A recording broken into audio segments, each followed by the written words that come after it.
Okay, folks, thank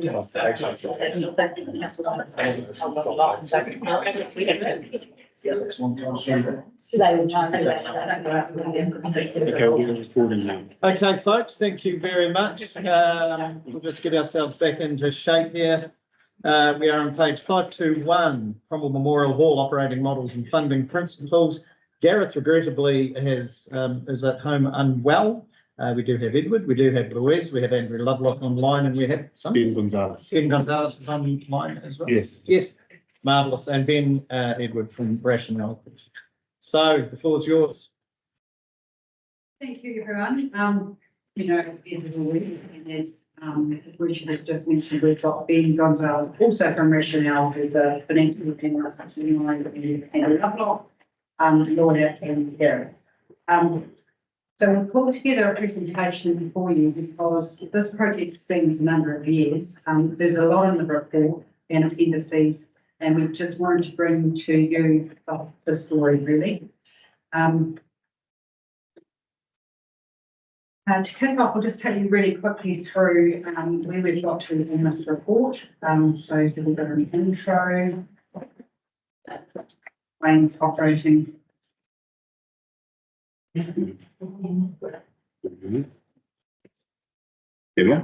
Okay, so on the 28th of November, a report went to the Cromwell Community Board, and that was around the operating model and the funding principles. The board requested more information from us, so a supplementary information report went on the 12th of February, and at that report we adopted the low scenario. The board made resolutions which are recommendations to the council, which you've got in your report today, and that again is to adopt the low operating scenario, further develop it in parallel with construction, and to approve the funding principles. And the importance of this item today is that will enable the construction contract to be awarded, which is the next paper in front of me. At the 12th February meeting, the board had some points of clarification, which I'll quickly run over now. They're in the report, but these two things really important to come to the council in this report. So one was around developed design and detailed design, and that was concern about whether the board had actually agreed to the detailed design, which is the design that has come through the value engineering process through the procurement for the construction tender. So you'll note in the papers we've got on Appendix 2, we've got a couple of plans, and one shows developed design, which has been formally approved by the board, and one shows detailed design, which has next to no change. The gross floor area is the same, but there's an internal wall different in the museum. Board has since had a presentation by staff and the design consultants on the detailed design, and that has talked about the functionality through the value engineering process, such as buttons around steel with electrical and mechanical, that sort of thing, and it also gave the board an opportunity to have further finishes and materials. Another matter that the board raised that they wanted more information on was around funding and debt. So just to remind you that this was consulted on through the 21.2.21 LPP, and at that point the information went out that the hall would be funded through a combination of reserves, debt, land sales and rates.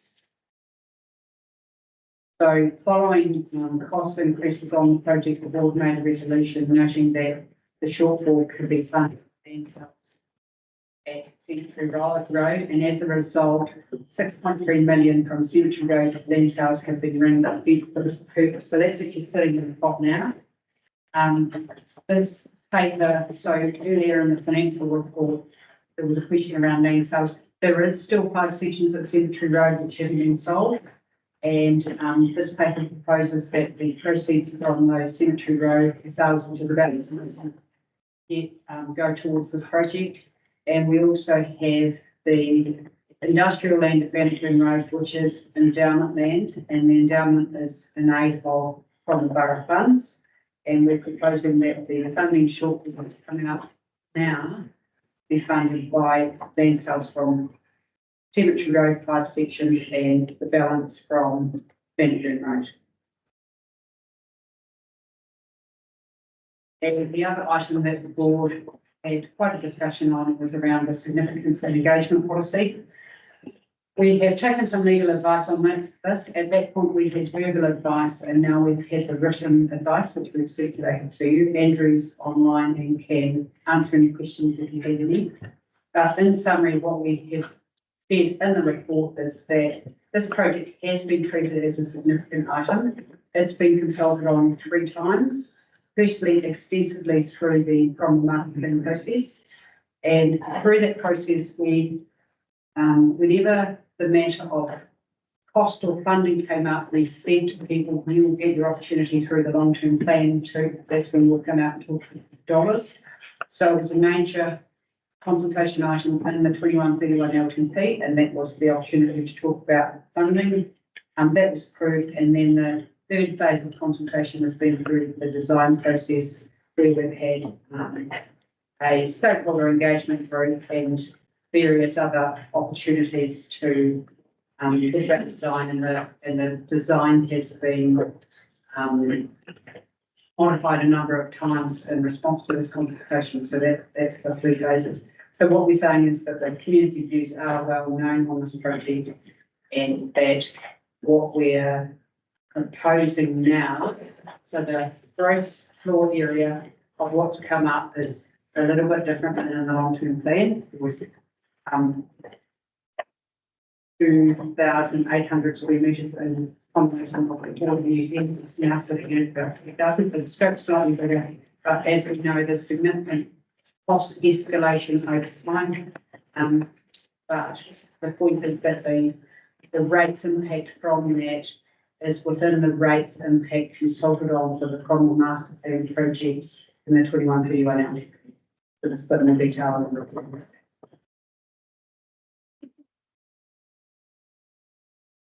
Thanks, Hus. Yes. Just for context, have you got a price for what industrial land is selling per hectare or per metre in Cromwell?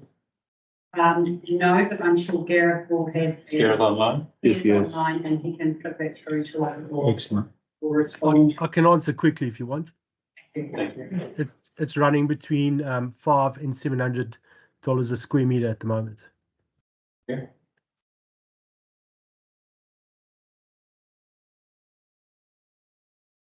Can I ask you?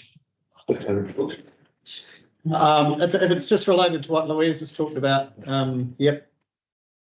Yeah, that's yeah. My question is that you've shown in that. Can you go back to the floor plan part, because I still have a problem at the 8th of May 23 agenda that the community board got showed a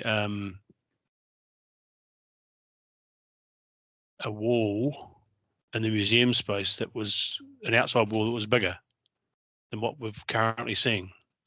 And in fact, in the paper today, that those 2 plans seem to be identical, but there's an external wall, and the board had at its meeting in May 23 that's a different shape than what's being shown in this report. So, sorry, Gareth. Gareth has actually addressed this and put the plans on the appendix. So do you want to comment on that, Gareth? All I can say is that I didn't find any differences. What I will do, Neil, is quickly pull the report and just verify the drawings. But yeah, just get the agenda and go to page 48 of that agenda, because that's what I'm looking at, and that's why the question came from me at the community board meeting. So I looked at that and say it's a different shaped museum block. It's not an internal wall; it's quite a significant external wall change. I'll have a look at that now, and I'll come back to you. Cool.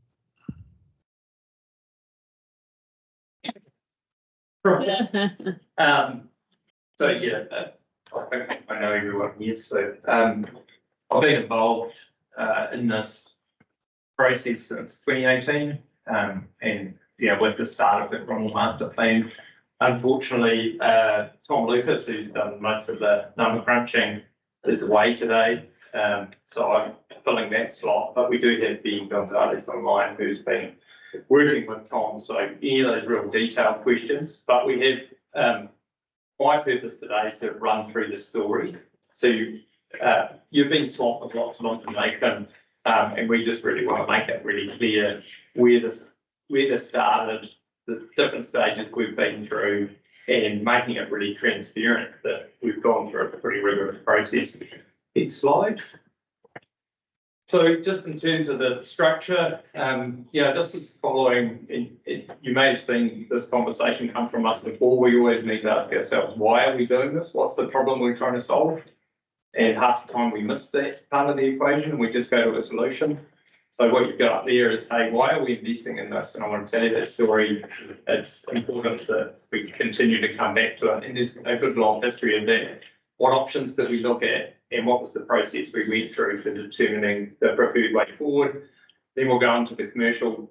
There's not much information there apart from the fact that you've got a contractor who's ready to go, and the decision today is quite an important decision for commercial reasons. And then we'll take you through some of the financial information and stage you through how it's changed from the master plan and take you to where we are today and just show you those changes over time. Next slide, please. So here's some background. The hall was constructed in 1960. It's not a heritage building. It's a living memorial to those who served in World War II. Original purpose to serve the community with primary focus of meeting recreational and cultural needs. That really remained unchanged. Next slide, please. So the why. So if you go to the next slide, 2000, there's a technical report that basically showed there was a lot of maintenance and renewal issues with the building.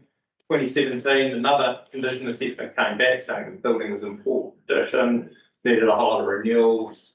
And then there was a design and procurement approach that went ahead in 2017, but there was an inability to get agreement around the table to proceed with that. Then in 2018, it was found that, with the new earthquake standards, that it was actually earthquake prone. Sort of three options were considered: upgrade without strengthening, compliance, so actually upgrade and make sure it complied seismically. And then the third option, just demolish and rebuild. So basically the first one there, upgrade without strengthening, wasn't possible. So without a decision, the call was closed in 2022. And we are where we are today. So next slide, please. Just say in that instance, This Edward and I will tag team with it here. So between the inability to get the refurbishment to go ahead and the challenges of the hall, there's when we entered into the Cromwell master plan process, and one of the main drivers was the hall, and the other one was growth. And they still stand. Rationale has been undertaking your growth projections for some time. And the first time, I can't actually recall when it would have been, but it was probably in the early 2000s. And the data's not showing here, but Cromwell actually had a declining population in the late part of the 90s. But then it sort of stabilised, and then since then it's really taken off. Look, you've got strong growth in the next. In the next 30 years, it's looking like it's going to double the population. That's the projections we've got at the moment, and we're not alone in projecting that. So, this is 12,000 people. If you compare that to Wanaka's currently 12,500. Oamaru is 14,000, and then, Cromwell Basin, if you look at it from a basin perspective, because this is the Cromwell Flats, is 12,000 in the future. But if you look at the wider area, it's 10,500 in the basin itself. So we've got quite a lot of this area servicing. Next slide, please. So the master plan, this work started in 2018, and I remember that I got called in to do a piece of work on the town centre and basically said, look, without considering a wider view of this, we can't actually focus on the town centre. So this is where the concept of the master plan came into play. We would look at the town centre and civic facilities, the memorial hall, and also how we're going to accommodate this growth. We've done some capacity studies in the past, and we realised we were actually going to run out of land. So all of those things got bundled up into one place where we could do some integrated thinking. Next slide, please. So I know there's a lot here, but this is called an investment logic map, and this is the best way to distill what your problem is. And we did this with, we did a number of workshops with a lot of community members. I don't recall exactly how many would have been in this room, but our workshops were 30 to 40 people. So this was the beginning of the process. You know, hey, look, we don't have a multi-purpose facility to support diverse activities. If we refurbish the existing building, we're just going to replicate its current use. It's not well connected to the entertainment and hospitality area. Yeah, blah, blah, blah. And then finally, hey, look, it has limited historic value, but I suppose that's a point for debate.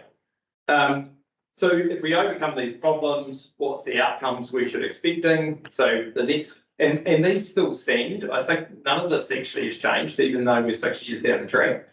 So if we look at the next slide, we overcome those problems. These are the outcomes. So when we're working in investment management, we really want to be clear what are the things we're investing in, because then we can actually look at options and assess them against these things. So we want increased choices of shows and events, utilisation, functionality. Look, it's all there. These still stand as well, and these investment objectives have been carried all the way through the process. You know, improve activation to attract more people and business to generate vibrancy, celebrate our heritage, history and landscapes. So the piece of work there in 2018 is stood rock solid in terms of going forward and the work that happened post that. So next slide, please.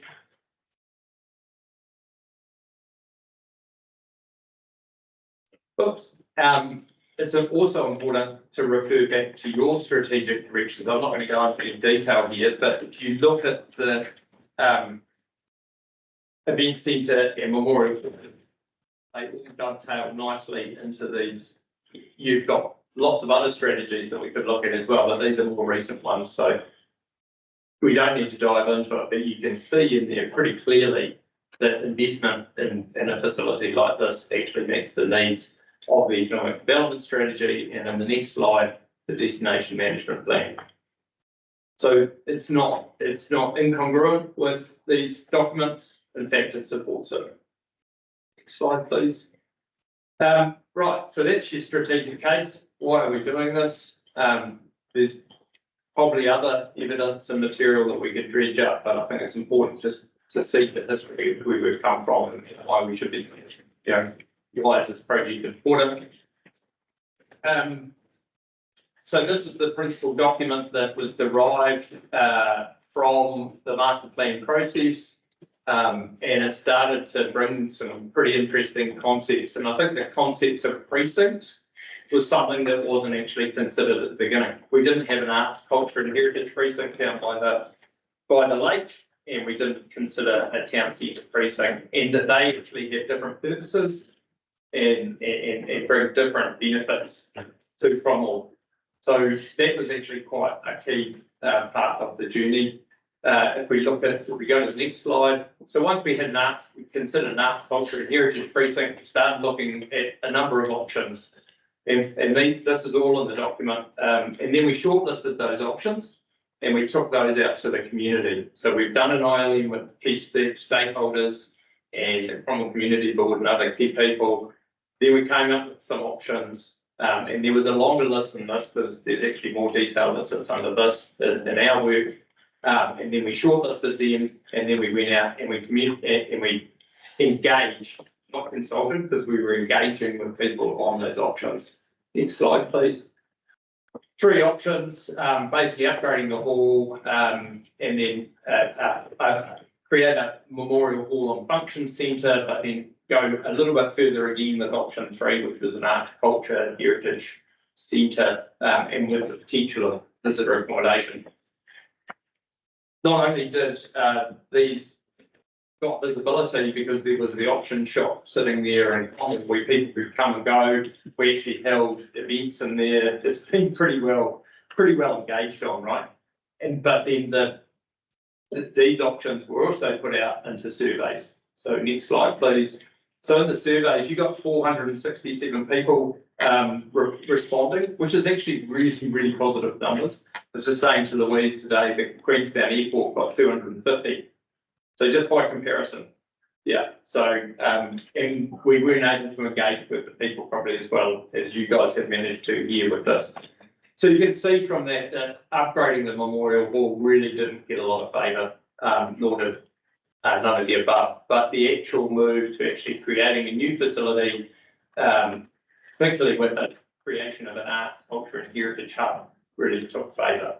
So I'm sure you've been aware of this, the community is pretty well behind this. Next slide, please. And one more. Yep, and look, there's some reasons why people chose option 3. They really want the possibility of some visitor accommodation, like, hey, we really want to attract tourism here, want to use the lakefront. So there's a lot of good detail here. This is all publicly available, and, you know, well structured, well supported. Next slide, please. So then, so that was the first stage of consultation. Second stage of consultation was in the 2021-31 LTP. You asked a couple of questions. How do you want to progress? And look, the hybrid option, which was, hey, let's move on the arts, culture and heritage precinct first, and then we'll move on to the town centre, both needing investment. Yeah, and then what was the scale of the building? And as you can see there, that most people wanted a larger scale building. 2,000, we're now looking at, you know, remember this is just the hall. This doesn't include the museum. The hall was 2,000, and at the time we were looking, I think it was 750 square metres for a museum as well as a separate entity, so coming up to 2,800 square metres. So again, hey, we got a pretty good green light. Get on and do the next slide, please.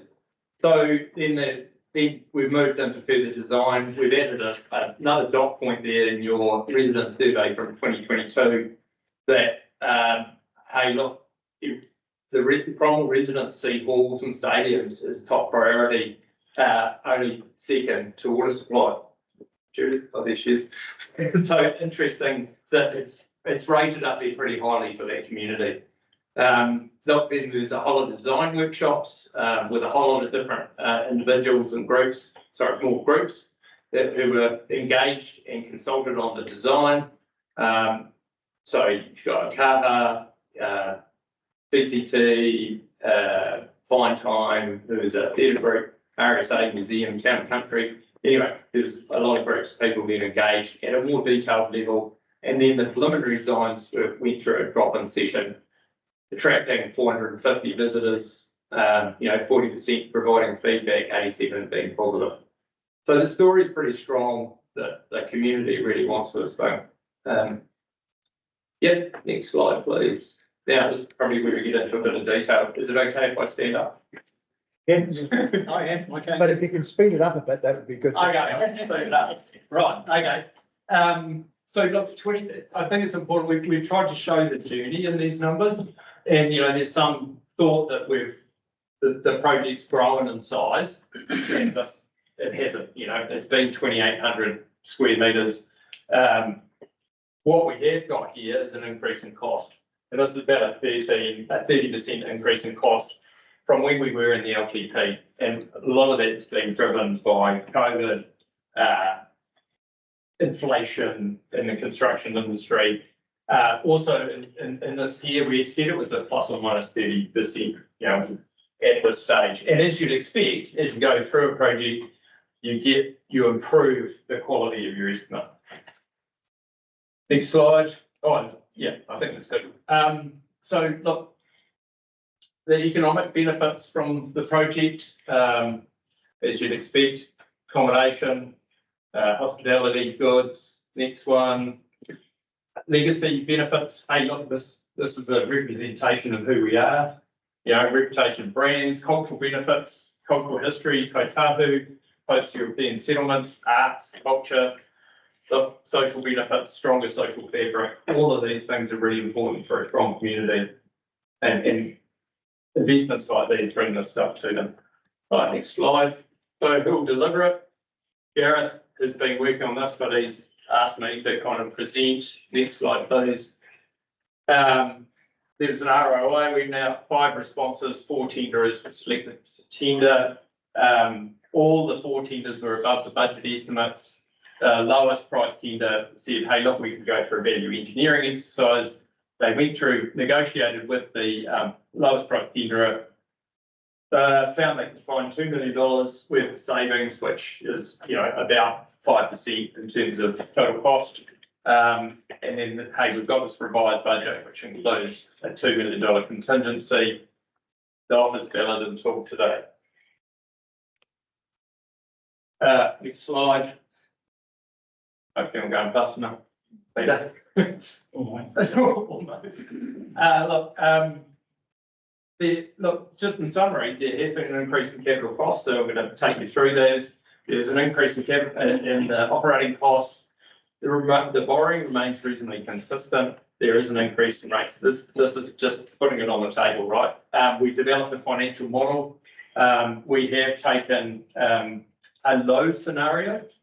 And like we've been doing this work in lots of different places, and we think this is really, really conservative when we compare it and we benchmark it against other facilities. So you are really taking a very conservative approach. So what do we got here? So I suppose you can see the total capital cost has increased. Yep. And also how it's been, how the funding arrangements will have changed over time. We have got basically the same borrowing from the 21.31 LTP. There's a different mix, and this is all in your council paper. I think something that's not clear from this table is that the debt will be repaid in 5 years. At that stage, we'll start funding some depreciation. And we've got another slide that shows you the rate cost per rateable unit.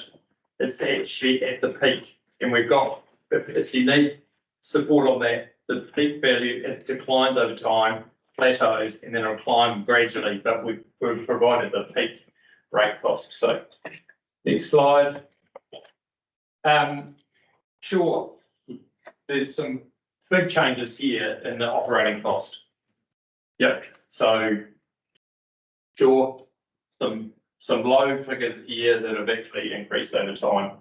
That is quite a big change in terms of cost per square metre, in terms of operating costs. And we didn't, there was some holes in here in terms of staffing numbers. But as I say, as you move through a project, you refine the quality of your financial estimates. And I think also, Edward, it's worth emphasising that we've gone for the low scenario here. So we've reduced down our utilisation rates for the likes of the auditorium significantly. We've added staff and we've reduced our we're anticipating from external funders. Yeah, we've taken a really conservative approach across the board, and we know that there's some opportunities to deal with revenue and costs and get a better outcome. So I just wanted to give you the worst case. Worst case scenario. Those operating costs include power and insurance? Yes. It's a full detailed model, and it's very detailed. Yeah. Copy of it? Hey? Copy of it. Oh, probably. It's probably sitting in here somewhere. Next slide. Look, I suppose this is the number you're all looking for, but this is a peak number, and at construction, it gradually declines. As I said earlier, the borrowing and the interest costs, the intention is to repay the borrowing within 5 years. So it's the $18 million from land sales. Per Cromwell rate pay. Yeah, this is Cromwell rate pays. Yeah, as it's been assessed at this current point in time. So it's gone up $100 per rating unit since our. How many rating units in Cromwell? Well, at the time of the LTP, it was 5,800, 5,800, 5,900, and now it's 2. And just so I guess, so I'm clear, and that $248 for every rating unit, that's exclusive of what's potentially coming down the track, or rates increase as well. That doesn't include. That's correct. That's Thank you. correct, Tracy. And this is within what we consulted on for the Cromwell Master Plan project, so it's really important to understand that as well. That rating impact was for the hall and the town centre. So we're saying, let's move the town centre work over here, address this first, because this is what the community have said they're prepared to pay. And we will come back to the council with the town centre work and funding and consultation and all of that, and you can decide where you want to take that as a separate exercise. So the So question that's- I've Oh, sorry, go. Neil. so the question that I've got, Louise, from that statement is that the community said yes, it would pay 248 for a hall and a mall, and now you're saying, well, you're only going to have to pay 248. You're only going to get a hall, and that's consistent with what the community said. I don't understand that. I think what I'm saying is that rates impact is consistent with what we've had a lot of conversations with the community since, and yes, we haven't actually unpicked those two elements. It's a bold conclusion to leap to, I think.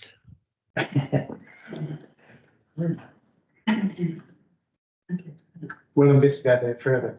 Yeah, we have had Andrew online to we have had a good conversation with Andrew Lovelock around this. Look, I'm sorry, that's, I don't think Neil's talking about a legal position. He's talking No. about a moral position. But I think we'll press on to the end and we'll Yep. come to question time. Please do. Okay, next slide, please. I might sit back down because I think that was easier.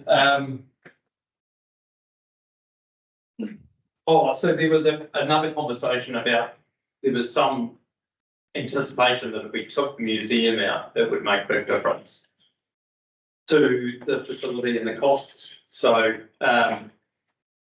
if you go back to the master plan, the intention is to remove the museum from the town centre and for the purpose, potentially for the purposes of the town centre improvements, and it logically fits better in the arts, culture and heritage precinct. If you look at the museum it actually achieves all those investment objectives we talked about earlier. It will complement, the community and events and help activate the site daily. Also having a museum in it will attract third-party funding a bit easier. But then we actually did some modelling to take it out. So if we go to the next slide. And hey, look, sure, it drops the direct cost, but there's actually an opportunity to, it would actually create more revenue. So basically what I'm saying here is that it doesn't actually make a big difference from a financial perspective. I think I just might pause you there. We went through this at the board and the board landed on this can be sorted out later. Because today we're deciding whether we're building a building this big or not. What goes in it doesn't matter, so I just want to keep us focused. Yep, there you go. Thank you. And that's pretty much the end of the conversation anyway. We've gone through that pretty quick. Thank you. Louise would like to do some conclusions. Sorry, can I just, I take your point, Tim, but just to add to your comments about the museum, if the museum vacates its present premises in the mall, that is quite a valuable commercial buildings in the so that offsets any savings you might make right there. It's a museum from the new mall build. You've got to factor in probably a couple of $1 million of commercial building. And it's true, Nigel, but I guess the complexity there is until we have some decision around what the town centre is going to look like, it's really hard to just pick pieces out. Nevertheless, it's still a physical building sitting in the mall. That's correct. That's The fact remains though, we're talking about whether we're going ahead. Yeah. And we do need to be focused, sorry. I don't know if it's just me who's getting tired. Right, Louise. so just really quickly, what we're saying is that this project is consistent with the master plan that had the drivers. We need a facility in this area and we have got growth, so we need a facility that meets the current needs and future growth. And comment someone made the other day that in the district next door, some facilities have been built that aren't quite up to scope, and so they have to build another one. So there's two community centres in Monaco, and there's a lot of criticism around the Bridgeford of the 27. So it's really important that we do actually build something that's going to meet the needs in the future. We've gone through 3 phases of consultation. We know community views. We know we've got increased capital costs rather largely around cost escalation, and they can be funded from mean sales. Operational costs within the range of what we've consulted on, we take the point that Neil's just made before. Designing current future needs, and contractually the tender needs to be awarded today. And that's the reason why these two things have come to a head is not intentional, but there was two work streams, one around the operational and one around the procurement process and the value of engineering. And we ended up with the report left on the table back in November, and then another report in February, and that's why they've spearheaded both to this date. So that's unfortunate, but if we don't award today, that offer falls over. And we know that future negotiation can be subject to price escalation going. So, yeah, we have modelled on the worst case, very conservative figures, and we have opportunities to manage revenue and expenses, and we believe this does bring benefits to the community as outlined in the system. So also acknowledging that the council had some really difficult decisions to make around the other projects that have gone into the burning from and been yeah, I think Dan Christian. Right, councillors, I intend to conduct this as I did our other little matter that we had to deal with today, which is questions, not statements. There will be around the table possibly twice with statements and discussions afterwards, but we're going to have questions now. And Neil, I want to come back to your question, because I don't think we're finished with that, and I'll paraphrase it. If you go to somebody and say, we're going to buy a car and a boat, and then you come back and say, here's your car, it cost you the same amount, they're going to be a bit grumpy about the boat. We went out and said, you're going to get a haul and a maul, and we're now saying, we're only getting a haul for the money, and we'll talk about the maul later. So I don't see how we do that. We may have to, but I almost feel insulted, I'll be honest, to get told that. We said to the community, for this amount of money a year, we will do the haul and we will do the maul. We've seen that the hybrid option was the option that the community was way, way behind. We either have to front up and go, hey, we're breaking that covenant if we go ahead today, and that may be where we wind up, that's fine. But I just think it's just not on to go, no, this is within the Cromwell master plan spend. I'm sorry, I just don't buy that. We may have to do that because of what's on top of us, but I just want to put it out there that I'm not happy with having that put to me.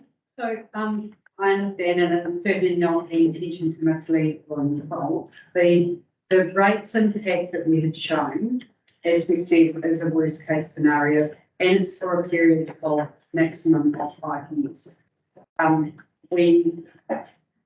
terms of the car and the boat, you might get the car now, but if we bring back to you how you can get the boat, because the rates impact after 5 years will reduce as we pay off the debt, because it's very short term, and we've got lots of opportunities through the town centre through public investment, because we don't have to build the buildings. There's some things that we need to do in the public realm that are ours, but we just aren't ready to bring them yet.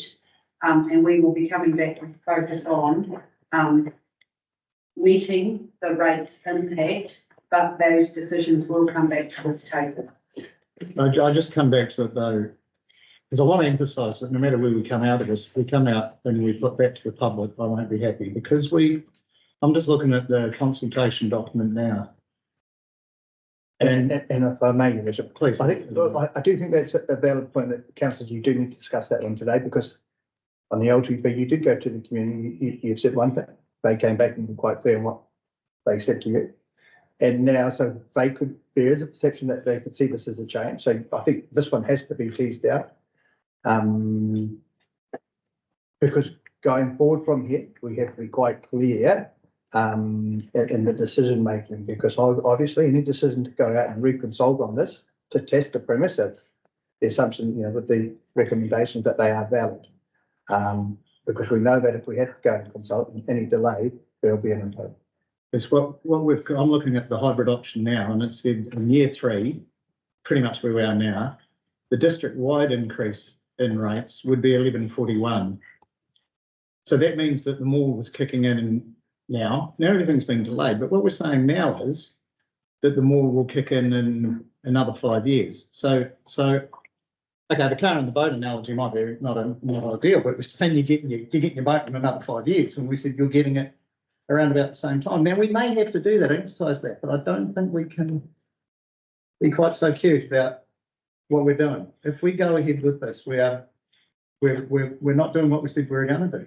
Sure. And it may be circumstances have pushed us into that corner. I don't know, but I just want to be really clear. Could I comment? I believe circumstances have pushed us into that corner because both those projects with a vote line of $71 million against them were proposed to run in parallel. And that has not happened. And that probably not happened through the sheer practicality of it and the resources available to drive the projects. So that is what it is. And I think Louise's answer is the correct one, that you've got one project that's gotten ahead of the other, and that's left that much less money allocated for the Moore project.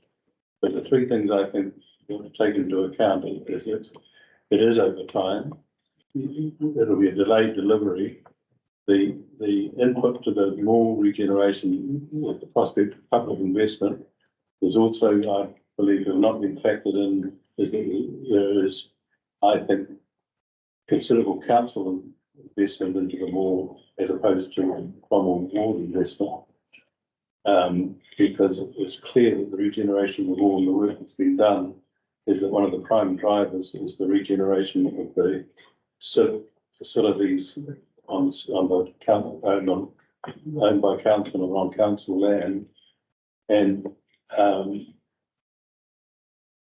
this is a personal opinion, but if you stopped 100 or stopped 1,000 people on the streets of Cromwell and said, you want them all at this price tomorrow, and it means your Moore regeneration is going to be delayed by 5 years, I guarantee you 999 people out of 1,000 would say, just give me the all.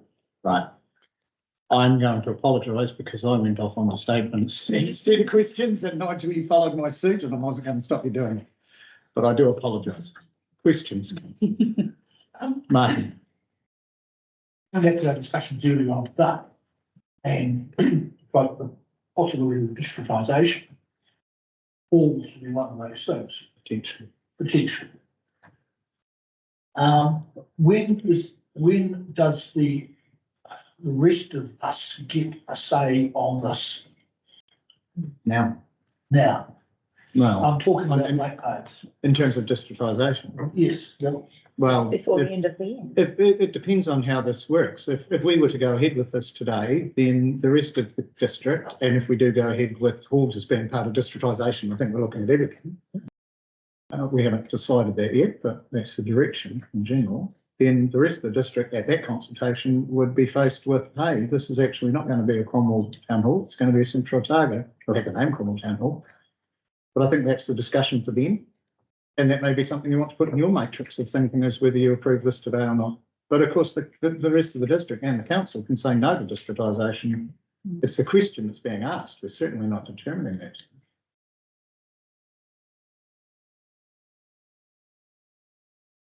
No, I answered that because I'm reading that. Because, you're saying that we have an opportunity now as a council to put a stop to this. Yep. Option B.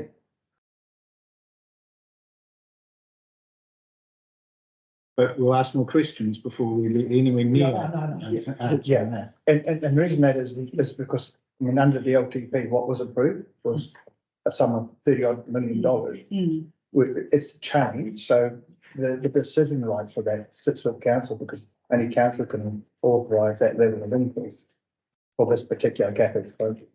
Does make a mockery of many of the tales put out in public about the previous discussion today, though, that under the current allegations, if it's desired, it's felt to be the right thing we can as a council stop us. But we're getting ahead of ourselves. Questions on this? $18 million from reserves, is that not land sales as well? Already been committed for that, yeah.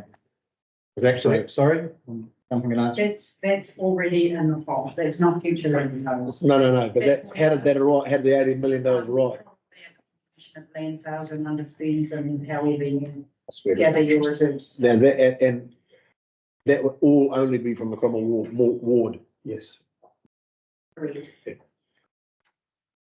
Tracy, my question's probably around Julie. Wastewater. Let's say the hall's built. And we've got thousands of people descending on Cromwell. Is there any wastewater or stormwater or any considerations in relation to the hall build? That We haven't specifically looked at. And I didn't consider that. It's a peak day thing, and it could be, there's lots of events involved, it could be a and any different, most of What you can say, so As part of the final process, we have investigated building services, and that's been an adjustment by storm from my school to each other. There's enough capacity in the network to withstand the uplift from the site. Yeah, I just caveat that those capacity in that network are the pipes. It's not for frequency pipes. Correct. but even so, the planned expansions in the network and in the waste plant are premised on the growth figures for Cromwell that are larger than the one that Edward quoted. I'm going to go through that in a presentation today. It's about what we're trying to find out to planning. And there's a lot of money to go into water and wastewater on this. It's part of that plan. I guess the irony of it all is that the hall was second to the water. So Thank you. Sorry, Questions? I'm just going to get Peter to talk about our credit situation while people contemplate more credit, more questions, because you raised the three waters. We've got a massive, we're going to have a workshop after this that you'll see some figures that are quite frightening. Yeah, so, and the team at the back, please chime in, but so if, with this, with the uplift of depth of this and, we'll, we won't know until the end of this month, when we recast the annual plan and the numbers itself, how this all sits and flows through. But what we do know is with the debt levels that we're likely to see from all our CapEx projects, this being one of them, obviously the 18 million that'll be carried for the first few years, and the three waters and the road and all that sort of stuff, that we will come close. Well, we will breach our 175% ratio, and we will need to go for a credit rating, which will then lift our debt levels to 285%. And that's probably going to be what, within the next couple of years, they're going to have to do that. Because this project and other projects will take us into that level of our debt. Can I just clarify that if we don't do this, that's still going to happen? We will still hit our debt levels in the next few years because of the scale of the capital projects that we're going to have to do in the annual plan and then more importantly in the long-term plan. And we've already put money aside in an LT, I think the last LTP to start that process of getting the credit rating, yeah? The credit rating cost up $150,000, so that it's not an expensive process. But we're already on track to do it. Yeah, we will have to do it. We But- current draft but what we can do is, with your permission, when we come back in March, we can put that into the annual plan. Yes. And our debt ceiling dollars and numbers for today, the 108 million. So it's 108 million is what's the formula to calculate that? Is it 175% of revenue. Now, is that rates is revenue? 108 million? So Yeah, less development contributions and land sales, is it? Yeah. As well as one of subsidy ever received, like bigger alternative would be for instance, but the increased gas subsidy. land sales are excluded from that calculation. Yes.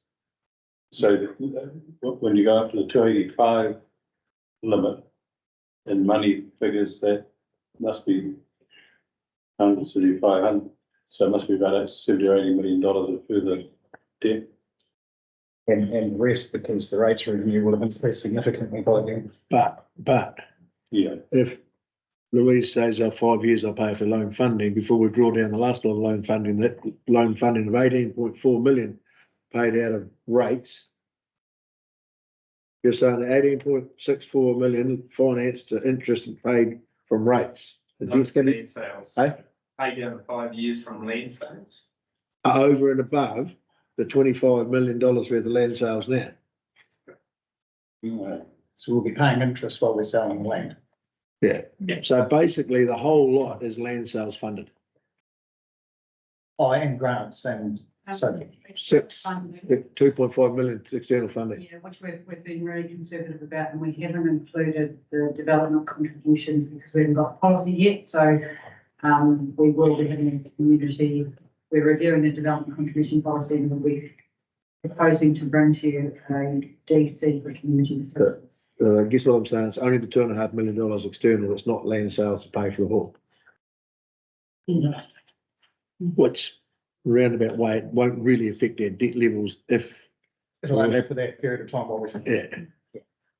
I've got a couple of questions, if I may. The interest rate that you put up, Edward, was 5%, and Mr. Orr's just kept the OCR at 5.5. I'm a simple man, but I don't understand how you're doing better than that.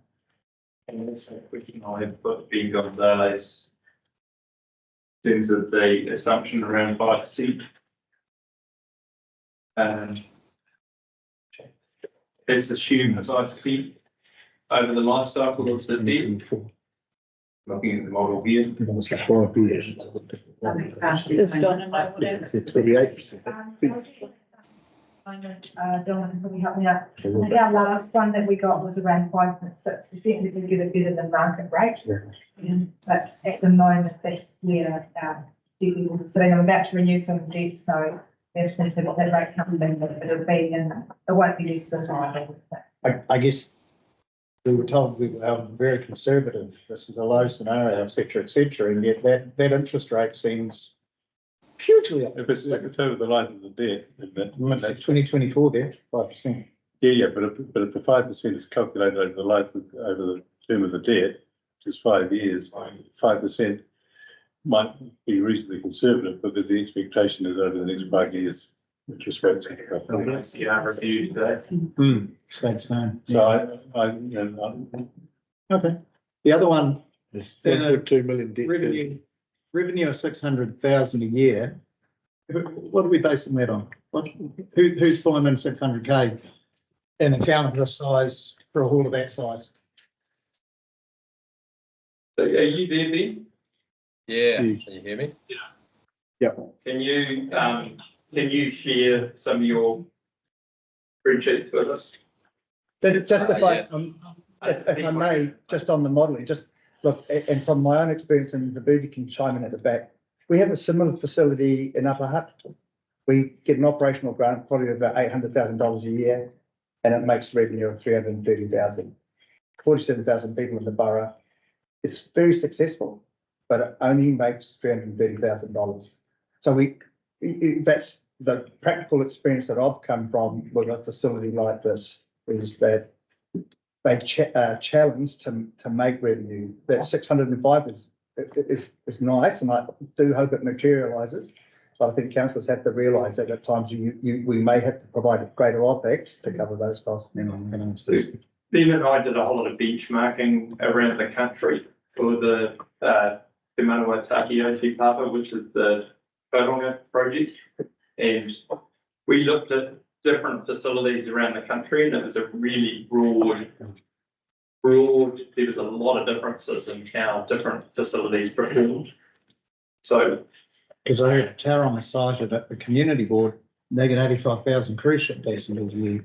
That's kind of not apples with apples. No, I get that. So that's what I mean. We've gone around the country and looked at different facilities in different locations, whether it's in Taranaki, So, yeah, Hastings.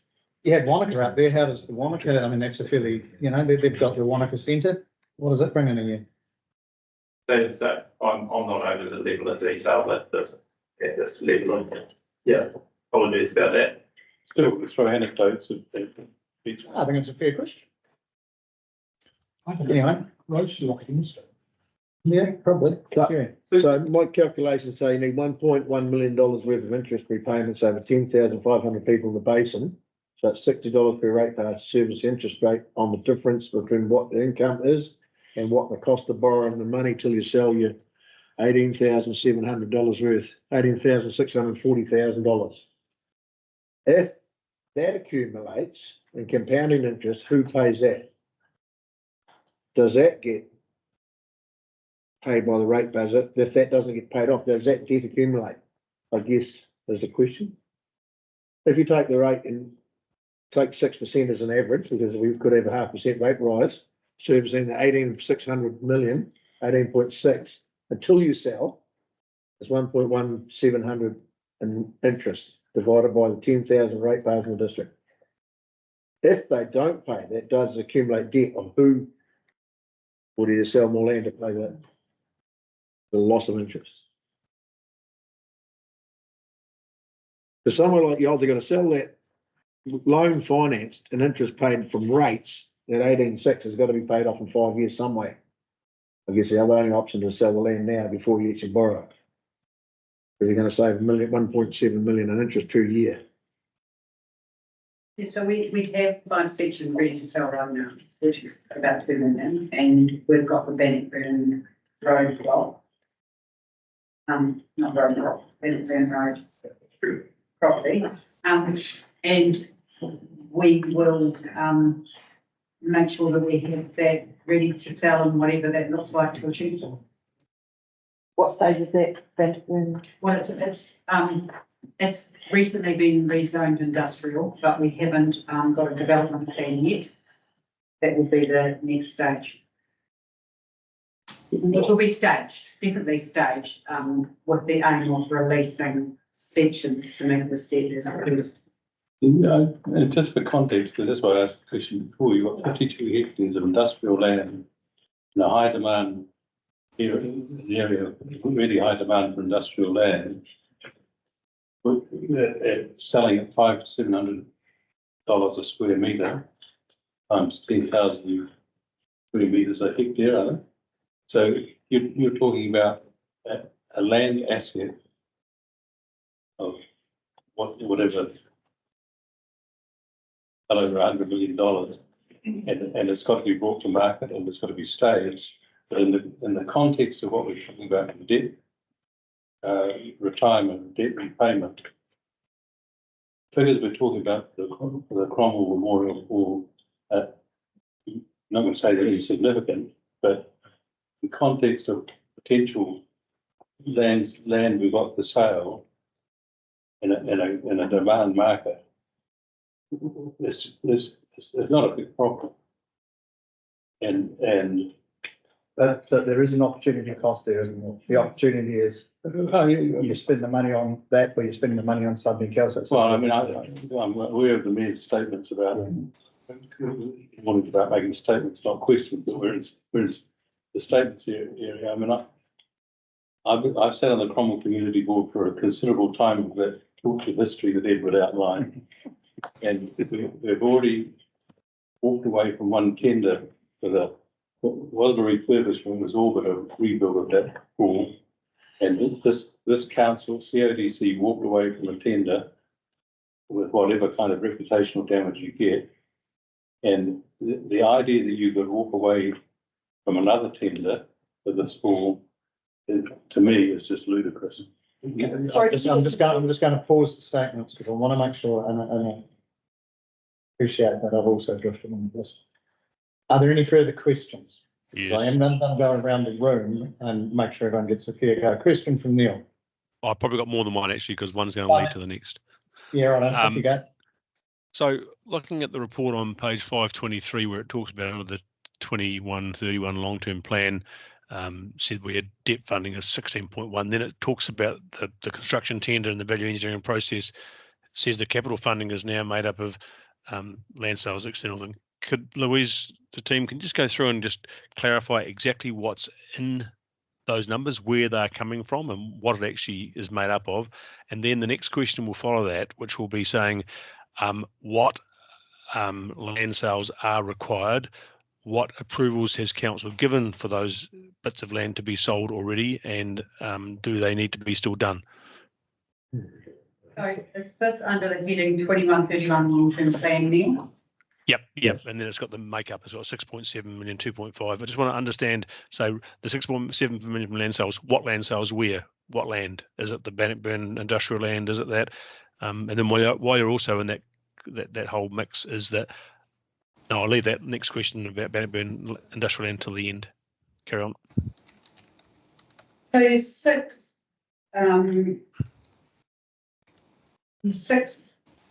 from land sales is, now, I'm going to apologise because I've got a wee discrepancy in the numbers and I haven't been able to unpick it. But you've got land sales from Cemetery Road, which is your 6.7, which I think should be 6.4. That land is already sold, and that land is that 6.4 is in the bank. Yep. I see Yeah. that somewhere else in the report. Yep. Okay. So that figure should be 6.4, and that should say Cemetery Road land sales already made. Yeah, already made. And then you've got about $2 million. You've got 5 sections left at Cemetery Road yet to be sold. And that's about $2.5 million. I think, or $2 million. I'm just trying to find it in my report. Yeah, 5 additional sections at Cemetery Road yet to be sold, valued at approximately $2 million. So where do they fit in that table, that breakdown? They're not there. Yeah, bullet point 4. That's part of the 18.64 million. Yeah. So you.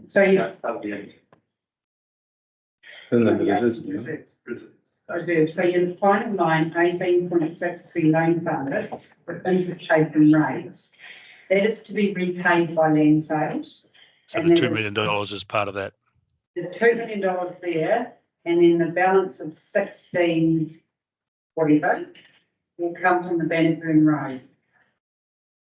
Right, and the 18 million from reserves.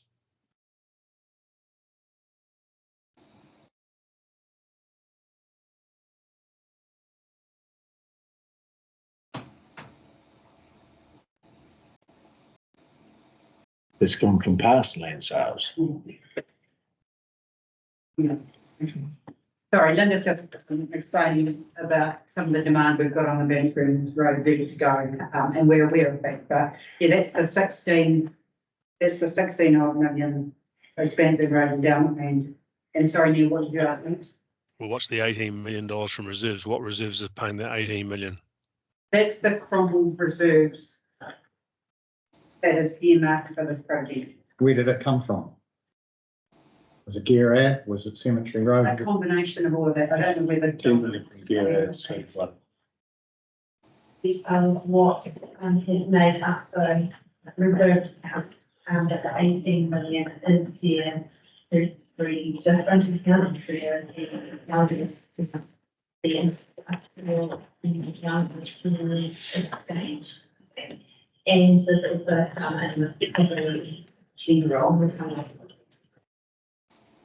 So unfortunately, Susan's not here. This is, we've had a good look at this and are confident that there is 18 million in Cromwell reserves, and it will be a combination of gear and different land sales over the years.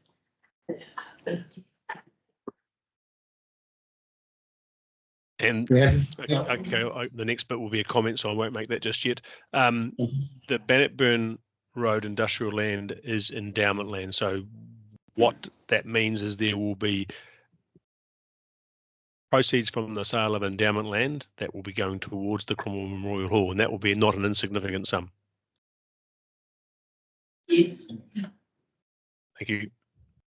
Yeah, so that the purpose of the endowment, so endowment land can be sold as long as you use the proceeds for the purpose of endowment, and it's the aid of thorough funds. Yep, that's right. Yeah, I'm well versed with that and how we have interpreted that to mean and got legal advice to tell us that it can do this sort of thing. So I understand that.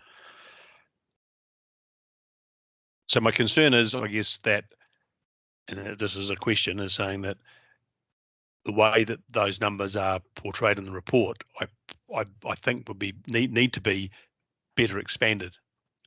And I'd also suggest that that then also needs to translate into the resolution. So it is quite clear, because at the moment, I'm sorry, to me, it is, yes, I understand what it is made up of, but actually it needs to be more definite and written down. That would Absolutely be agree with that, Neil.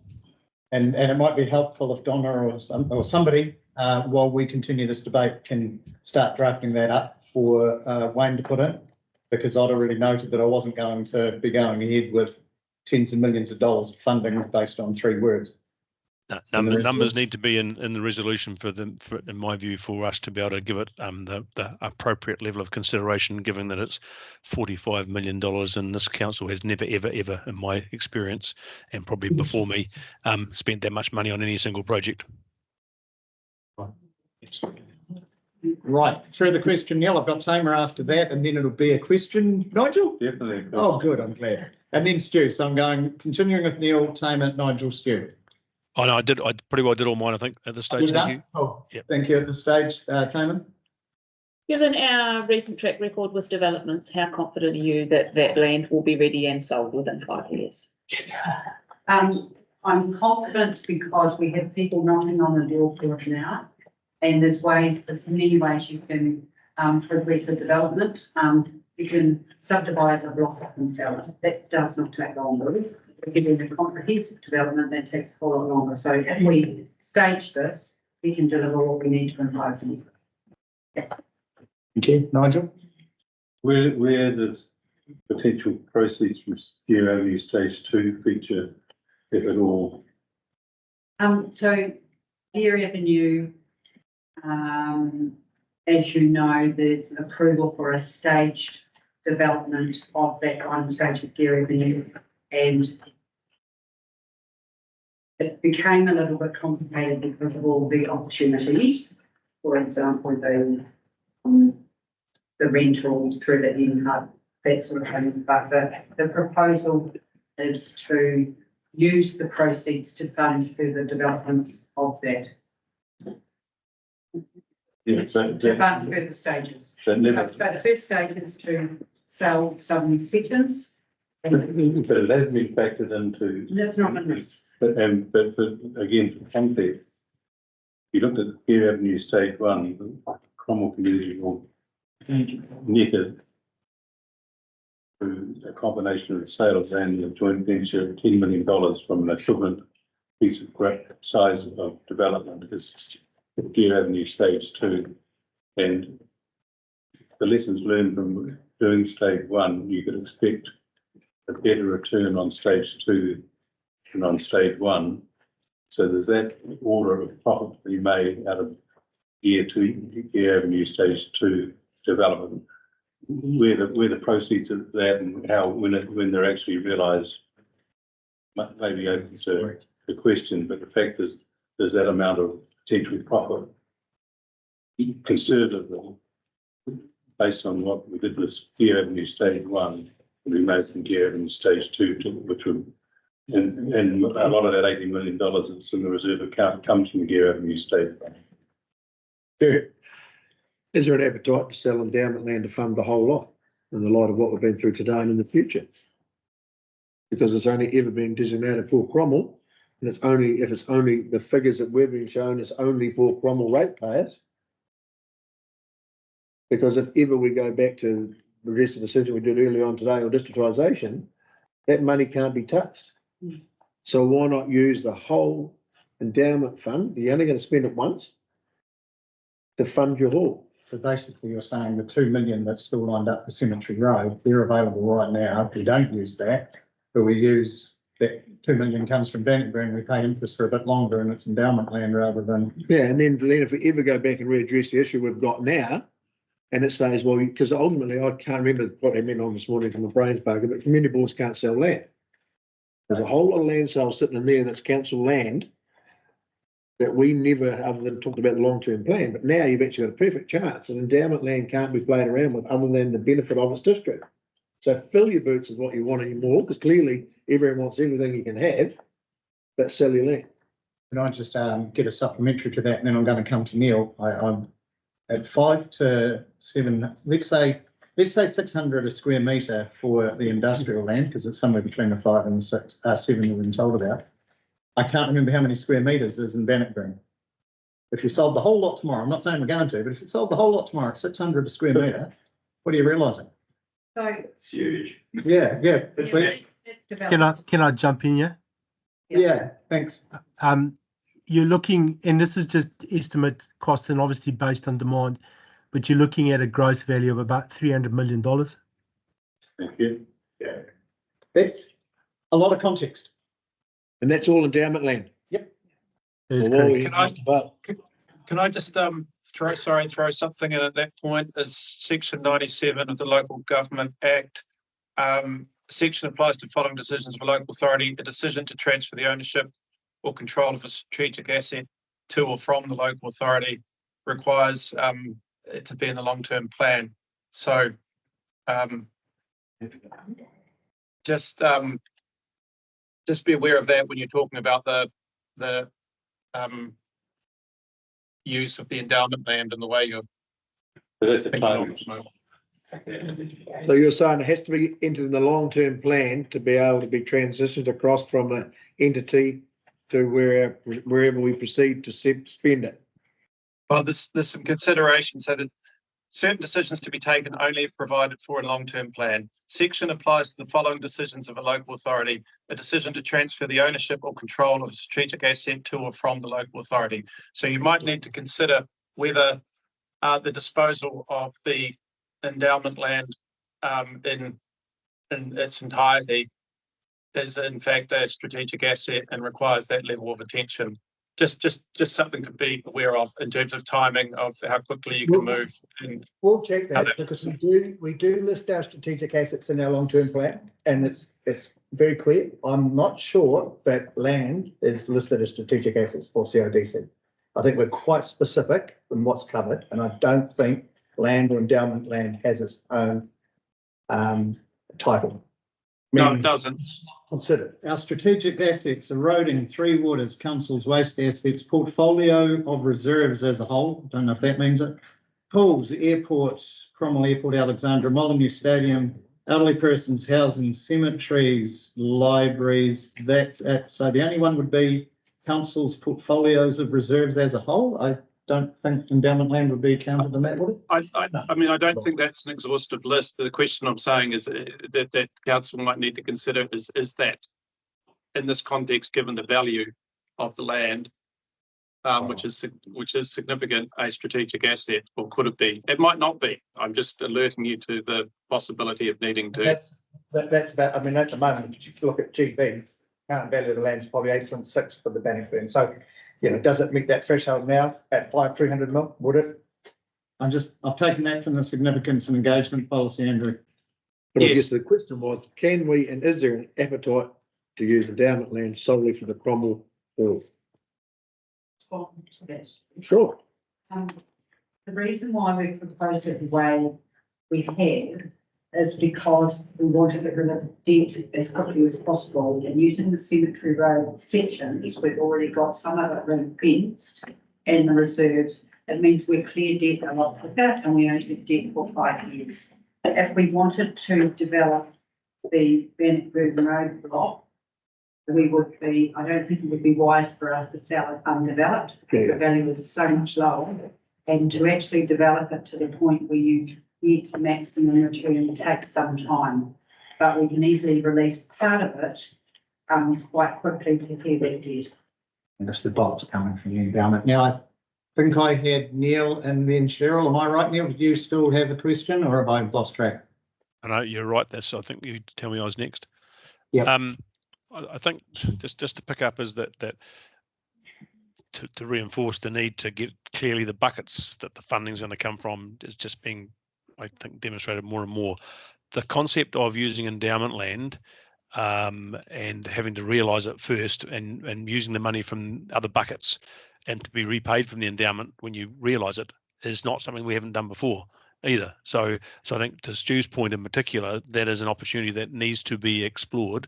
As raised the issues around significant, strategic assets and those sort of things needs to be worked through. But one of the reasons I'm pretty sure that is in the back of my mind that we didn't put these bits of land in there was so that we were able to be, nimble in our transactions without having to go through and be delayed by a long-term plan. But even if we are, it does give you the opportunity to still say, we'll take it from that bucket and we'll repay it when we do this, which might be through a long-term plan process. So I don't think it's just ways of working it through and finding ways to make it happen. Because, when you put it in simple terms, that endowment land has limited ability to be used for anything. Here goes a really good example where it can be used.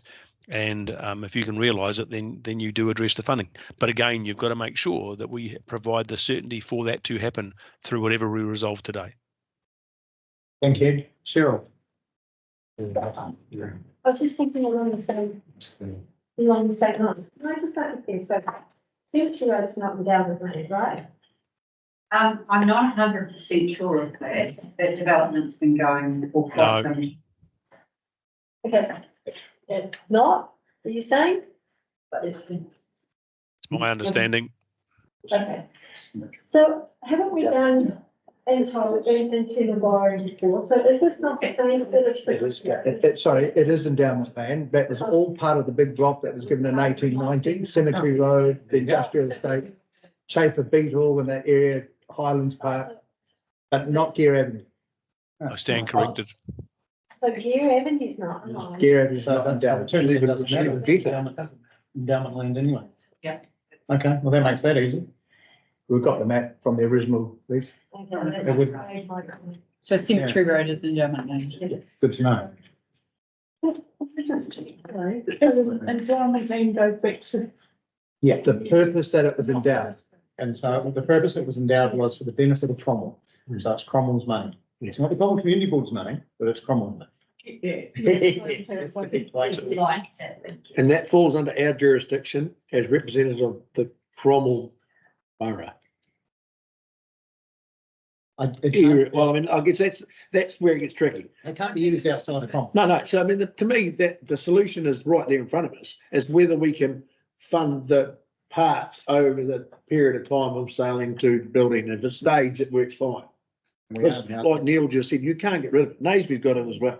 So it actually has to be, and that's even a cool thing, because it's like, well, it was put there 150 years ago for the purpose of now being realised, and it can't be realised for anything other than that. So if you want to have your blow out of your budget, there's your chance to fund it. Just want to check if there's any more questions, because we do need to get some position here. So mine's not a question. I'll come to you after Tracy now. Yeah, cool. Yeah. So under financial considerations, the numbers modelled that this report reflects the total tender of 45.8. What page are you on, Tracy? Sorry, page 525 of the report. Yeah. And it says, which contains this is obviously after going through the VE, contains a $2 million contingency.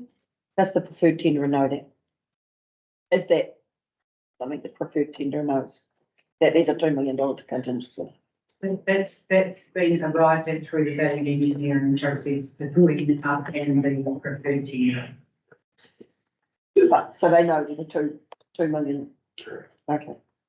And that's common practice. And okay, so then question to you guys then, how often does that, in your experience, how often does that $2 million, the contingency actually be used? 100% every time. Necessarily the whole lot, but you always use contingency. Yeah. So we're looking at 45.8. So what I would also like to say is the contingency can also be negative. So we can actually get some positive back. So for example, some earthworks, we've done the number. If the volume of contaminated fill is less than what we have to take off, you get a negative contingency coming back. So we might have to go after the first 6 weeks. Depending what we find underground. Can you help me with my maths, because I'm not that good at it? What percentage is 2 million of 45.8? Because we are working around 0.05. It's pretty skinny, isn't it? Once you get through the detailed design piece and the value engineering piece, you drop it to about 5 to 6%. Okay. At the moment, we've got a good portion of fixed price, not, Yeah. once we can continue working on that. 0.05%.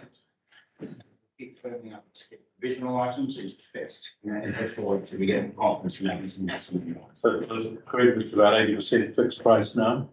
Slightly less, just with the value engineering, we did put a few things back into the fixed price piece.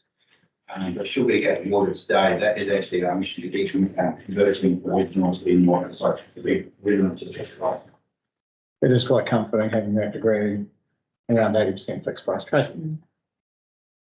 Just so I'm clear in my head, in the event that, for argument's sake, we say yes here, and there is additional costs, what is the process then? Does it come back to this table, or how does that work?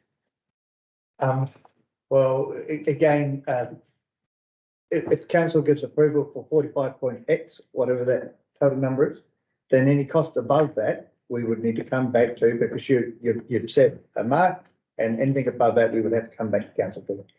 And we'd have to sell more endowment land. Sell more endowment land would just. Well, that might be the solution, but I wouldn't have authority to go beyond that amount, because that's all you've said, spend up to. But we said that the first time. I can't possibly comment. So we've gone through a vigorous value engineering process that's a little bit different than modelling something in 2021 and then having context. But I guess the situation, the long-term plan, we had that modelling, we had the rates and we had everything in front of us. We sat there, pulled the trigger on a $30 million development, and now we're looking at 46 million, 42.8 million with 2 million contingency. I mean, I can understand it. It's $45 million from 30, $15 million. That's okay. Might only be $500 per square metre, few sections. I mean, Right, we're going into, we've still got questions, Stu. I'm sorry, Yeah. but we have to stay focused and we will come to your comments. I've got Neil, then I've got Cheryl. So just to clarify, the total project is $45.8 million, $45.84 million, and that includes a $2 million contingency. Have I got that correct? Cheryl had a comment, so I'm going to pause on that because I think we do need to go around the table soon because I want to hear from everybody. Yeah. So what does inform the community involved that wouldn't happen as part of option one? So under the significant engagement policy, even if a project is deemed significant, you don't need to consult, but there are, under the policy, there's a range of type of consultation. And one of them is more of a notification when you put something out to go. In this case, it might be, this is what we consulted on 21.31. This is what's happened to costs. This is how we propose to run. So it's more about information and form rather than consult with the commission. So that's what option 2 is about. And we haven't designed anything, but that's just addressing that option is available and our significant engagement policy. Tracy? Question. Just so I'm clear, is the operational cost as they stand here district-wide or? No, not. The So award, it's still will? award at the moment, that will be part of the Okay. district conversation. Thank you. Questions? Did my one get answered? Sorry. Okay, into your one, sorry, Neil, which one? Well, I just was making sure that it was $45.84 million is the total cost, and that includes the 2 million. Sorry, I didn't hear a yes, and then someone let somewhere else. Might have been some nods. No. That was really helpful. It's something about a comment from Cheryl, so I didn't know what the answer was. Thank you. I've just nodded again now. Okay, I think we've started to exhaust questions, and you can tell that by the number of statements that are being thrown up. Feeling by myself. I'm going to go around the room, and in case I forget you, Neil, I'm going to let you go first. Oh, really? Can I pass? Sure. Thank you. Stu, go the other way. Yeah, look, I think the solution is endowment land. I think it's probably bigger than it needs to be, but that's what the community wants. And if it is going to stay in your district and you have got land that you can't sell or do anything else with, the real risk we might make average decisions on something you don't need. and clearly you do want and do need. So the only form is how I'll be supportive of it if it's all endowment land, not council land. And you have to find a mechanism to get some of that on board quicker than you got. At the end of the day, all my figures tell me it's all been land sales anyway. So you might as well fill your boots and get it to that stage as quick as you can for the land sales. And I'll be the first person at this table, if it goes over 45 million bucks, I don't care how it's lined, what colour it's painted, no. Not predetermining your position in the future. No. But you know, I think it's and the bigger context, what we've got and the growth you're going to have in your region, pay your debt off, and it is middling land sales, but if it's a once in a generational movement of what you're going to make, it's not going to be built for another 100 years. Tracy. I fully understand the passion, the drive and everything for the community to have the project. I mean, in our patch, we've got a project going ahead, which is being scrimped and saved by the community. So I understand the passion that the Cromwell board and the Cromwell community have. What I am really nervous about is that towards the end of this year, when we go back to the community and tell them, well, essentially tomorrow, what we tell them, the decisions we make now is going to have an immediate effect on everyone in Cromwell, including what's coming as a rates rise. Now, I don't disagree that you shouldn't be looking long term, and I think actually we do need to look long term. But I'm struggling with the sheer cost of it when we've got so much coming down the pipeline. But at the moment, we belong to these delegations, and we've been told very, very, very, very, very clearly today by our public gallery, and it's pretty hard to. I guess what I'm hoping is that the Cromwell community as a whole is not going to turn around and tell us that we should not have made this decision today, when we've been clearly told by the people here that they want us to make this decision. So that's how I feel. So I do not want to hear from anyone else that we have made the wrong decision when we've been told to make the decision. And that's how I feel. Lindley? Well, the original Cromwell Hall would have been the heart of Cromwell in its day. And the thing that Cromwell is lacking at the moment is, that I feel, that heart. There's been a lot of work going to it. It's what the community wants. It's only going to get more expensive, blatantly more expensive, if we don't make a decision. I'd feel heartened in the thought of Stu's idea of the endowment land, and knowing that that is for Cromwell and can only be for Cromwell. If we could progress the endowment land as fast as possible, that would give me more heart. But Cromwell does need the thing. Okay. Ian? Yeah, previous thoughts really, Cromwell needs the ball and up and down again, that would be good. Sure. I don't think you can't do it.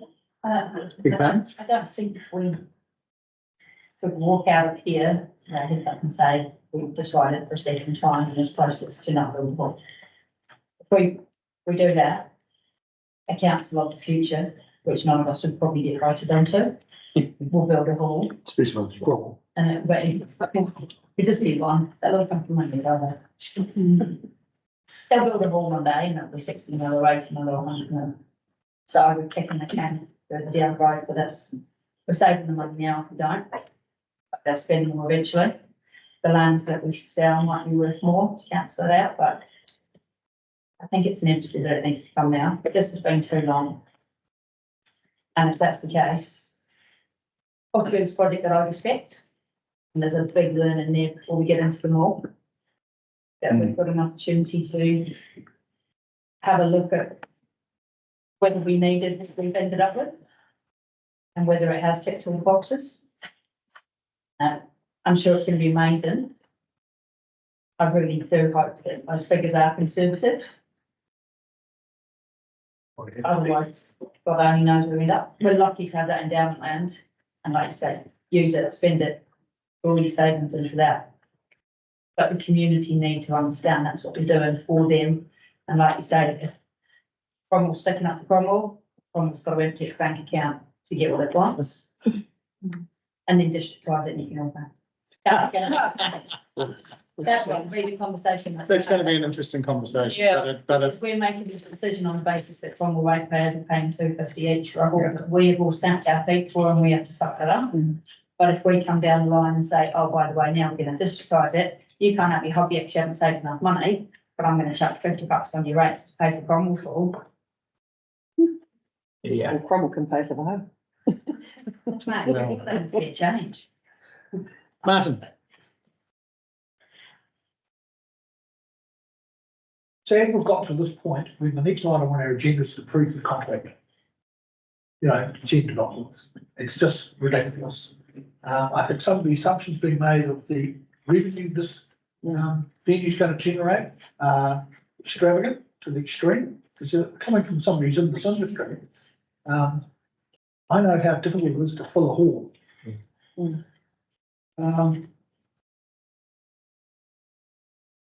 Too late to stop it.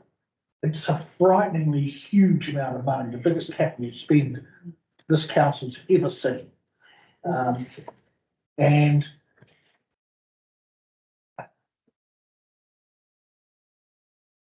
if the capital can be right, and from what we've heard earlier today, then this is Cromwell's baby, then it's Cromwell's assets which will be sold and paid for.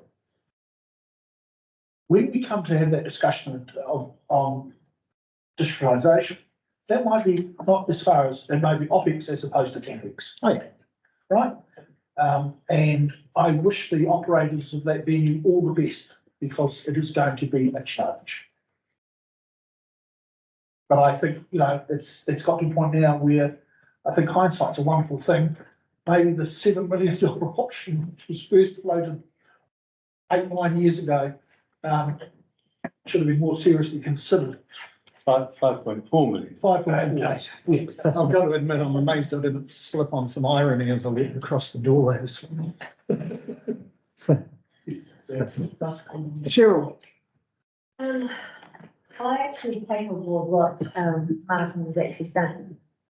That part, the OPEX is over a huge risk. So I take on board and actually think that it's something that we do have to be very aware of. However, I also do agree with Sarah. I don't think we have a lot. I don't think we have a lot of choice now. It's so far down the track. We would look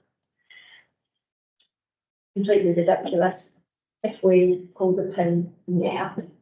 Not just for the reputational damage it would do to the council and the community board, but across our own community, we would look like dicks. And they would, there's no point in trusting anything that we would say around the table again.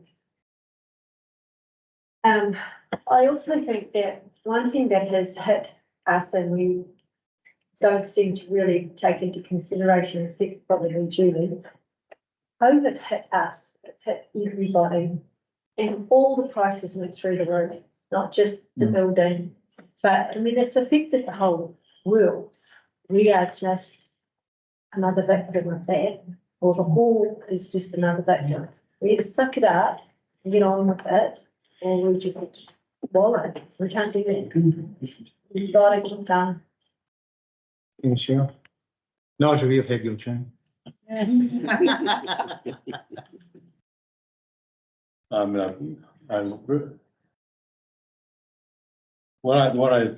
notes, I'm just reading the notes I wrote the other day. The Cromwell Community Board approved a funding line of 71 million for 2 projects, all in more. A conservative view was taken on financing the funding for debt servicing and debt retirement to come from a mix of funds in hand and future land sales. $31 million of that budget line was the hall, that is now 45.8 million. That may well mean a re-evaluation of the malls project more projects funding and time. A worst case operating model has been done that shows the rates needed to finance this project are high and acceptable. And there is good potential that debt can be retired quicker than is presently being scheduled for. This would reduce the pressure on rates. Consultation with the community has been extensive and prolonged. There is overwhelming approval for the project and an overwhelming desire to just get it done. The idea that you go out for further consultation is not tenable and would kill the project. Not approve accepting the tender to build would be a disaster. We've done this once before with this project. The reputational damage of doing so again will be incalculable. Amongst other impacts, you would find that the quality of tenderers' future CODC projects would go down. The Cromwell community would be up in arms. The potential for a rift between Cromwell and the rest of the district would be high, in my opinion.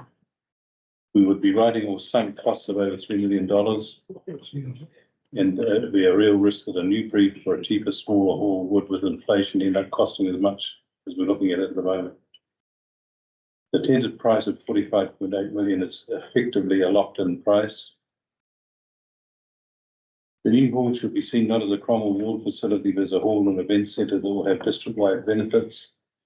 And within the context of Cromwell's endowment land holdings, the price, well, difficult to adjust to, as Tracy, it is doable. And in 20 years' time, you'll look back at what is going to be a very fine piece of architecture, and the cost of $45.8 million will not feature. So I'm in favour of. Thank you, Martin. Voting for. Sally. I've got a few thoughts. So I definitely like Stu's idea that how we fund it. I think that's a great idea that it comes from endowment land. I do take Cheryl's point in that COVID hit us hard, but there was also an opportunity to relook at the project and work within the budget, but that obviously hasn't happened. So instead of looking at how much money you have for that project and those inflating costs, you've chosen to stick with option A, and the project's gone up significantly. And I just know from where I sit in my district, it's really hard to get something off the ground, and we have to work really, really hard for it. We don't have council to come back to ask for another $3.82 million shortfall or to debt fund something while we sell our land. We have to go and find funders, and that's how we get things off the ground. And, you know, I wonder with the $3.82 million shortfall, if there's an opportunity for the community board to go out and find that funding externally, because you know that's how we do it in the rest of the district. We go to external funders to get our funding. So I think with the endowment land, I think that definitely makes sense to go down that track. My thoughts. Thank you. I'm just going to deal with another matter. Thank you, Sally. I was listening. And Taman? I have tried to bullet point my thoughts. I think the cheapest time to build is always today. Looking at the cost escalation in the building market in our area, in 2021 it went up by 2%, and in 2022 it went up by 17%, and that's what's come at us. It goes up again, 6.557. It's not going to come backwards. If we don't build a $45.68 million hall now, we'll be building a $60 million hall in 3 years' time, especially around the push to use greener materials in construction, and they cost more. Like Nigel highlighted, we've been told time and time again, just hurry up and get on with it. And we've had some of the best consultation procedures we've had in the Cromwell Master Plan and in the LTP from the 2021 to 31. People were really, really clear in that actually this is what they wanted for their community. I don't want us to make the mistake of building something that is not fit for purpose into the future. That's happened quite a lot between us and Queenstown mates, and actually we need to look at some of those growth projections and take that into account and make sure that our building is still going to be fit for purpose in 10 years' time. And as much as some in Cromwell think that we want to steal all their assets, I'm actually in favour of building them a new one. I hope they like it. I hope there's stuff on that I will want to go to. Yeah. Yeah, we can't pick it up and take it away. Taylor Swift. Taylor Swift and, Lord, no. It's not, we might get into singing it, open it. Yeah, yeah, Yeah, good luck. great idea. Neil, do you want to join him now? Oh, why not?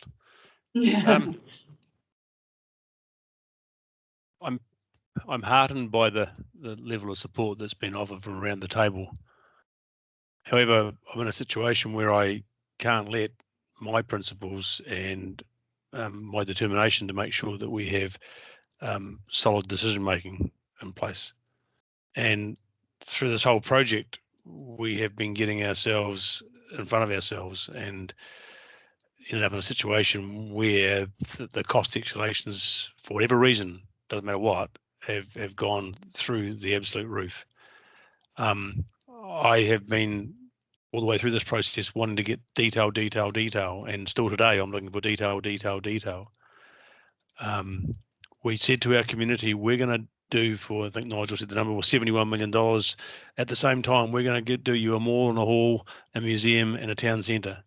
And now we think it's okay to go back to that community and say, because you told us you want a hall, we're not going to give you that mall anymore because we're going to spend that money on the mall, on the hall.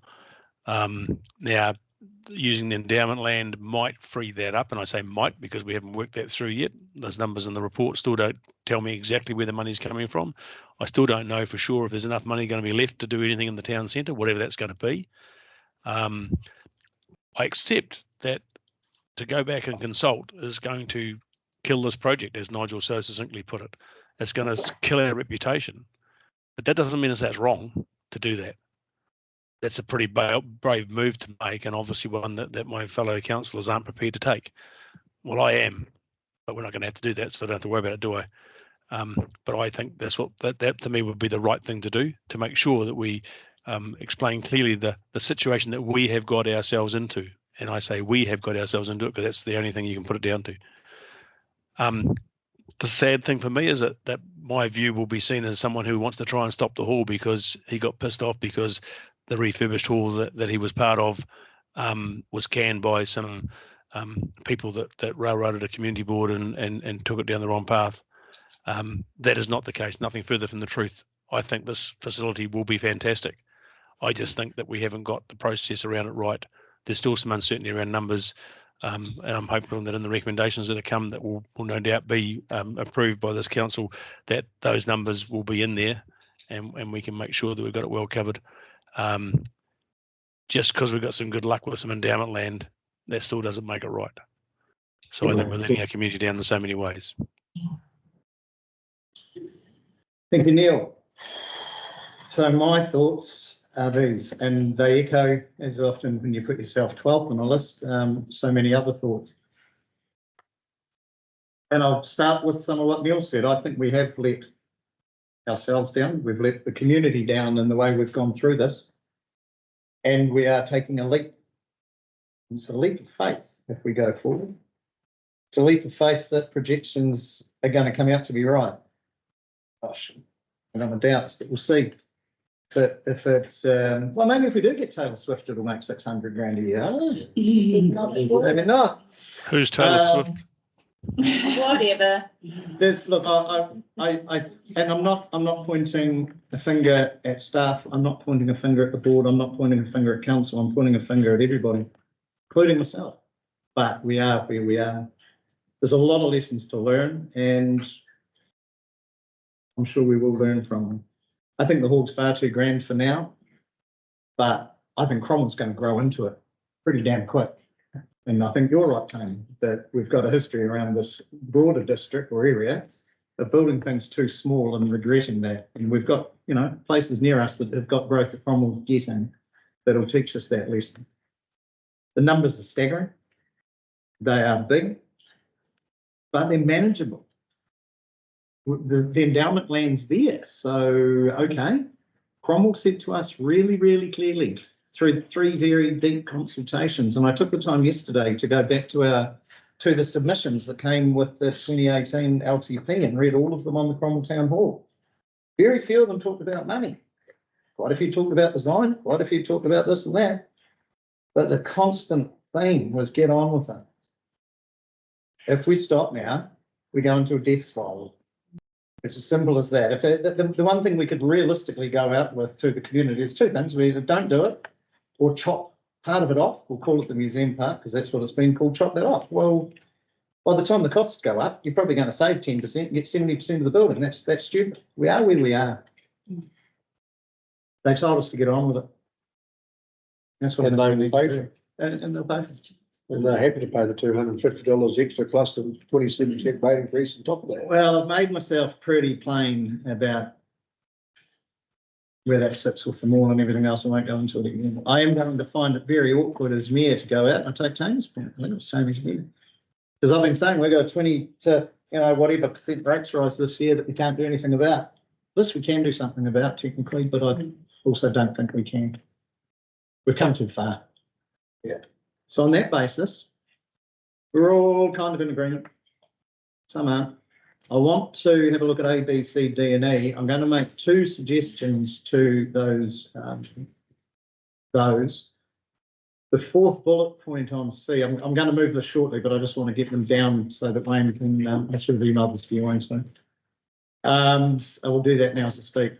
C, the bullet point where it says repay the debt from the future land sales, I think should have added to it, where it's the effect of being 5 sections on Cemetery Road still to be sold, and the balance of the funds to come from Bannockburn Road industrial land sales. I'll just send that to you now. That's all. And then maybe That's all in endowment. brackets saying that it is endowment land. I don't think we need to because it is. Right. It's stating what it is. But we know that that's endowment land. We've been told that. It better be. It is. I'll just spell cemetery right. And the only other one is we've got at the bottom agrees to release the minutes once the decision's been approved by council. What's that one? This is the second. See there for the Okay, right. Thank you. Cancel that. It's just been pointed out to me that if I take myself to the second paper, it clarifies that. Good usually discuss the second page already. Yeah, okay. So it does, so we don't So we don't need that. We don't need that because it'll be clarified in the next one because you can't see us changing course on that. So the only thing I've got then on E is agrees to release the minutes and the recording of the discussion. Once the decision has been approved by council, I think that would need to be by noon tomorrow.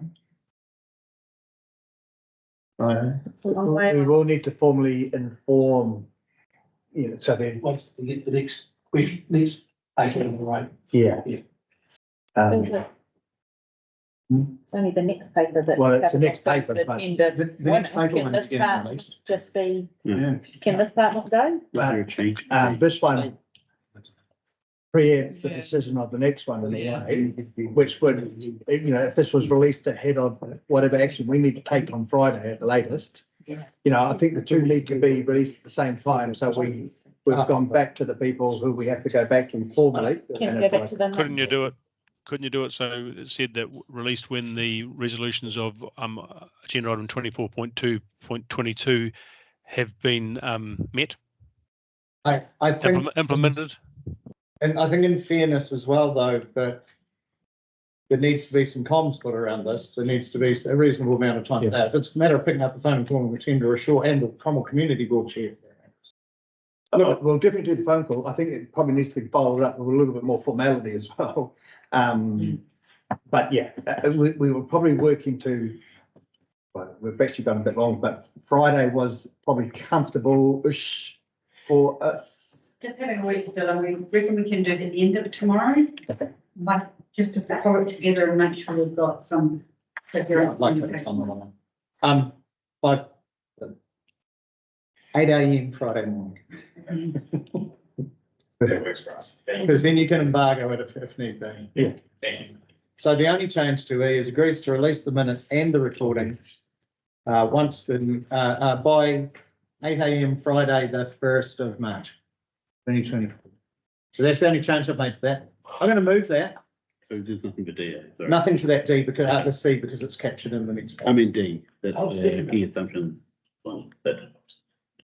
Agrees to release the report with the key assumptions. I think so. Yeah. Okay. It's not only me. It is in the recommend. It is in the resolutions. Yeah. Yeah. Yeah, thank you. Martin, you want to second that? I'll second. Okay. We got any further discussion, councillors? Did we just add to see about the land sale being? It's in the, actually, if we go, I hadn't realised, well, remembered, if we go to the next report, it is captured in that. I was helpfully reminded of that. Got a second, Martin. Got a second by Martin. Any further discussion, councillors? I got just one question. Did my question of the size get answered? Did Gareth resolve that? Oh, or yes, not? thank you. We did need to Sorry. come back to Gareth, that plan from May that looked different to now. Yeah, Neil, this is Phil here. So yeah, Gary might comment a little bit on that. I was confirm the discrepancies around a little alcove on the exterior wall just north of the exhibition area. If so, yes, there was a mistake in one of the developed design slides where an outdated one did include the alcove. The rest of the developed design that was there, including all the engineering designs that were for the tender, include that sort of filled out. So the GFA hasn't changed between the two, but there was one slide that did have a small mistake in that. So apologies for that. So you're saying that the slide, and the information provided to the community board in May 23 showed the wrong size hall. Slide of it, yeah, one picture of it. Correct. Well, the only one that showed only showed the shape of the hall was the only one that had it. Thank you. You've answered my question. Any further discussion, councillors? So is Neil talking about the page 48 of May 20. of May 8th? Yeah. And that was me. You take the alcohol, it could save about 1,000. We all good? All those in favour? Aye. Against? Aye. Got that recorded, Neil? Yeah, and I want to clarify why. I still think that we have got this wrong in terms of the wider process with the community in relation to the town centre.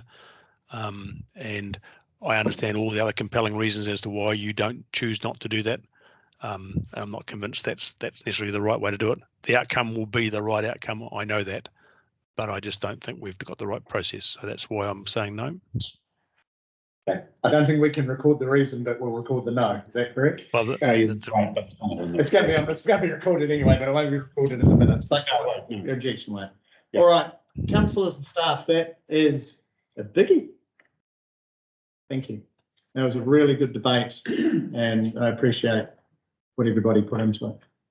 I need to put an apology. I have another meeting at 6 o'clock tonight. Yeah, I'm just going to defer to the CEO to talk about the workshops.